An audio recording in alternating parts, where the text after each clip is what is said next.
Coming up on Mountain News this morning, Senator Mitch McConnell wraps up his tour of eastern Kentucky flood damage, and officials in one county in our region begin to see signs their community is on the mend.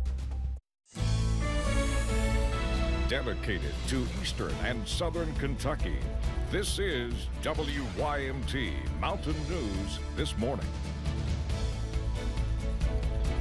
6 o'clock, and it's Thursday. I'm Dakota Makris. Good morning to you. Let's head over to meteorologist Cameron Aaron for a look at our forecast this morning. And Cameron, you know, it's the first time in more than, well, nearly 2 weeks that we're not in a severe weather alert day, and there's really nothing. Well, there's some fog to watch, I guess, this morning. Actually, yeah, more than 2 weeks. Okay. We actually pulled the trigger a few days before that Thursday. Yeah. So we've been in severe weather alert day coverage for more than 2 weeks. Thankfully, today we decided that the flood watch was canceled, so we can go ahead and let that go. But we are watching out for some fog this morning and also a few showers possibly as we go towards the rest of today. But we're not expecting any issues from that because the cold front is going to eventually move its way out of here, and that is going to set the stage for cooler and drier air to return to the mountains by Friday and also into the weekend. Speaking of that fog, here is a look at I-64 in Moorhead and some foggy conditions this morning in that location. 70 in Moorhead, 70 for Jackson, 69 in Manchester, 68 over in Harlan and in Pikeville this morning. And dew points, they are in the upper 60s and lower 70s, so that means that the air is moist, and we are looking at some muggy and sticky conditions as you walk out the door this morning. And up on Pinpoint Doppler, also looking at a few showers as you head out the door for places like Paintsville, into Salyersville, into portions of Magoffin County, also near Inez and Martin County, stretching over into portions of Wayne County, West Virginia as well. And we could see a few more showers as we go later on into today. High temperatures in the lower 80s, but how about upper 50s by this time tomorrow? We could see that possibly. I have that full forecast coming up in just a little bit. Dakota? All right, Cameron, thank you. Well, today marks 2 weeks since people in eastern Kentucky woke up to devastation caused by historic flash flooding, and recovery and relief efforts continue. Now, 38 Kentuckians have been lost to the floods. That number includes the Knott County athlete that died after getting sick while helping clean up. 2 women are still missing in Breathitt County, and nearly 200 people remain in emergency shelters.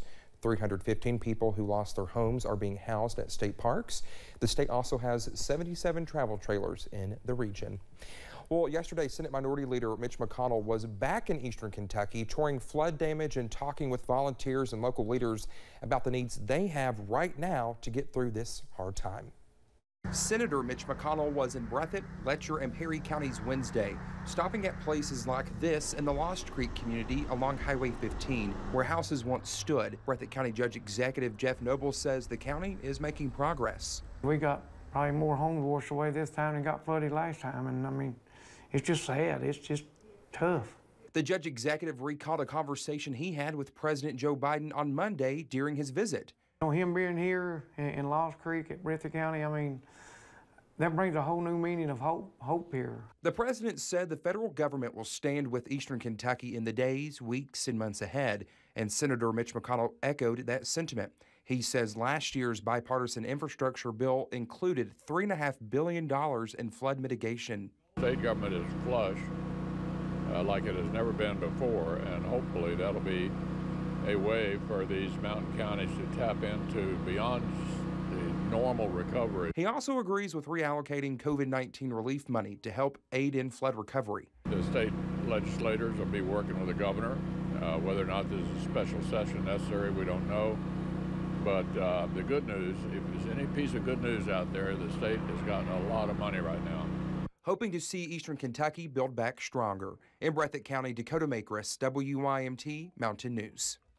Senator McConnell says the president's visit on Monday was a good sign, and President Biden promised the federal government will do everything it can to expedite cleanup and recovery. Well, Governor Andy Beshear was also in our region yesterday. He was in Letcher County. He visited the Neon community and spent some time discussing how state government plans to help people get back on their feet. One thing he specifically mentioned was working to ensure more Kentuckians were approved for individual assistance through FEMA. I'm making it my mission to push and push and push, especially on the FEMA side. The people that have been through this need to qualify for that individual assistance, and we need more acceptances. We're seeing way too many denials. Well, the governor says his job is not to be on Team Red or Team Blue, but Team Kentucky, and he is going to be pushing the federal government to do better each day. Officials came together in Floyd County to address some concerns with flood victims and talk them through the process of applying for disaster assistance. Our Jordan Mullins has more from a town hall meeting where officials with FEMA and the Small Business Administration took questions. Officials with the Floyd County Fiscal Court, FEMA, and Small Business Administration came together Wednesday to address concerns regarding the process of obtaining federal disaster relief. We're just here to provide information to survivors so that they understand the resources that are available to them, how to access those resources, and how to keep in contact with us so that they can get the assistance that they need.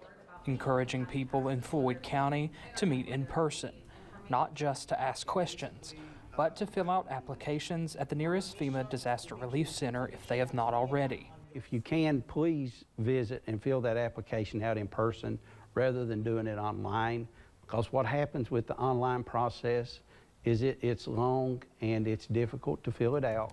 In an effort to help those affected by flooding return to their new normal as soon as possible. People have lost so much. People have lost everything, totally everything. So this loan is important for them, for them to get back on their feet, to get their businesses together, to get back to normal life. Making sure folks know what to expect throughout the process of filing a claim with either organization. I don't want one person to fall through the cracks. We're going to be here with you every step of the way. If you're a Floyd County resident, we're going to help you to get back in your home, or we're going to find alternatives to helping you get housing. And ensuring no one is left behind. In Floyd County, Jordan Mullins, WYMT Mountain News. Well, you can find more information about how to apply for FEMA or SBA assistance on our website, WYMT.com. You can also contact FEMA through its assistance hotline using the number at the bottom the bottom of your screen that you see right now. FEMA announced 2 new disaster recovery centers yesterday. The new centers are in Breathitt and Letcher counties. In Breathitt County, the center will be located at the Breathitt County Library, and in Letcher County, it's at the Letcher County Recreation Center.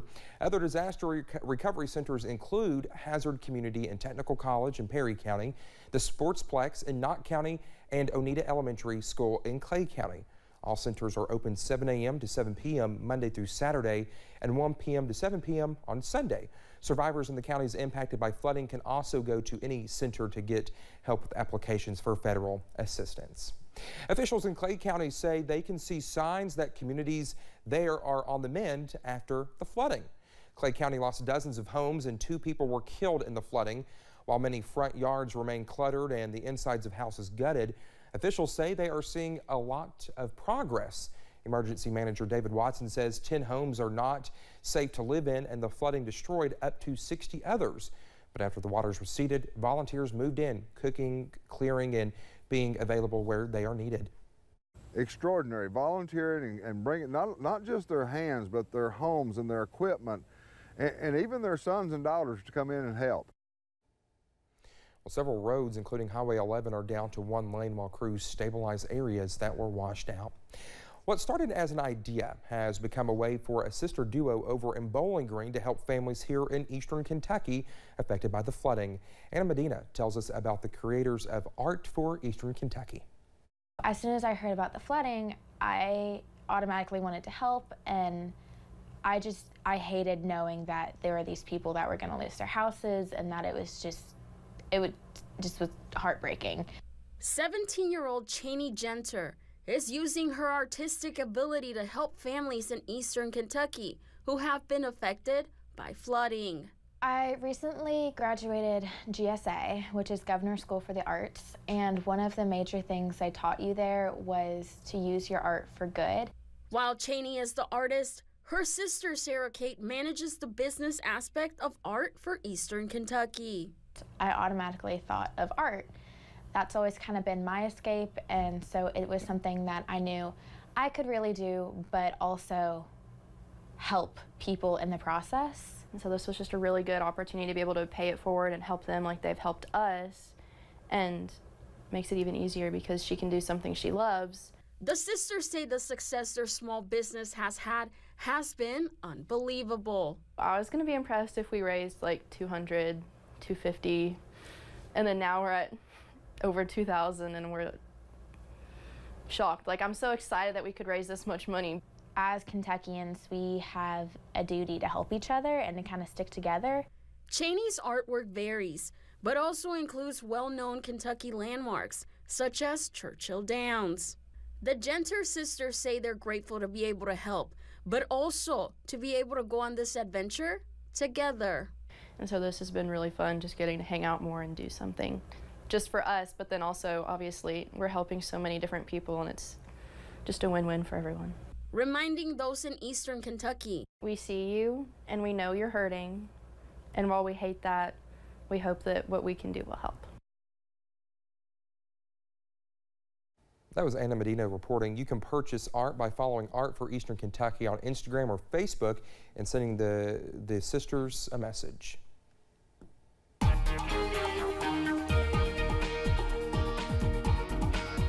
Well, we are tracking a few showers this morning up on radar. Let's take a look at those real quick. You can see we have some showers mainly north and along of the Mountain Parkway for places like Magoffin County into southern Johnson County, also into Martin County this morning, and those do extend over into West Virginia as well.